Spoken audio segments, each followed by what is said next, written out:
जेन Z को शिकार बना रही है।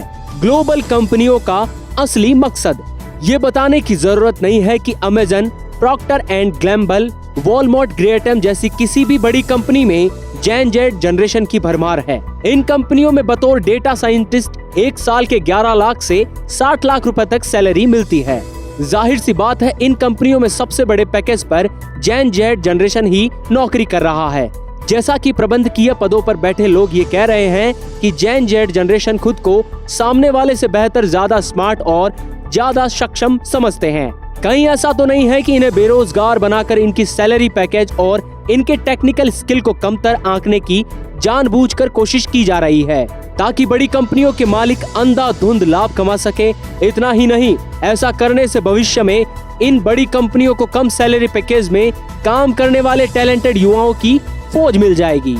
अभी हाल ही में अमेरिकी फर्म रिज्यूमे बिल्डर द्वारा 1344 लोगों के साथ एक सर्वे में स्पष्ट कहा गया है कि प्रबंधकीय पदों पर बैठे लोग 1997 या उसके बाद पैदा हुए लोगों के साथ काम करने में सबसे कठिन अनुभव महसूस करते हैं। अधिकांश प्रबंधकों का मानना है कि जेन जेड कर्मचारियों में मोटिवेशन, प्रयास और प्रोडक्टिविटी की कमी के कारण उनके साथ काम करना मुश्किल हो जाता है।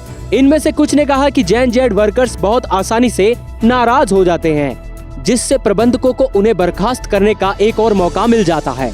वर्कर्स हायर करने वाले एक अन्य संस्थान ने कहा कि जेन जेड से बात करने पर पता चला कि अनुशासन में कमी के चलते इनमें से अधिकांश थके हुए लगते हैं। वे सामने वाले को चुनौती देना पसंद करते हैं। उन्हें लगता है कि वे आपसे बेहतर हैं, आपसे ज्यादा स्मार्ट हैं, आपसे ज्यादा सक्षम हैं। इतना ही नहीं, ये सभी बातें वे आपको आपके सामने ही बताने की कोशिश करते हैं। चूंकि अधिकांश जेन जेड वर्कर्स ने कोरोना महामारी के दौरान ही नौकरी पकड़ी थी, इसलिए इनके प्रोफेशनल होने में कमी देखी गई।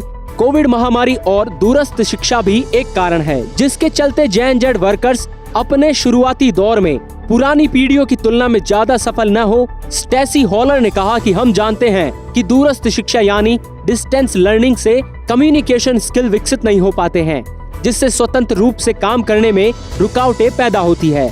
जैसा कि आप सभी जानते हैं कि किसी भी बड़ी आईटी कंपनी को ज्वाइन करने का मतलब है कि आपके पास कम से कम computer science, programming, maths, statistics और एनालिटिक्स से जुड़ी डिग्री होनी चाहिए। जाहिर सी बात है, मौजूदा समय में जेन जेड जनरेशन के लिए ये पसंदीदा एजुकेशन सेक्टर बना हुआ है।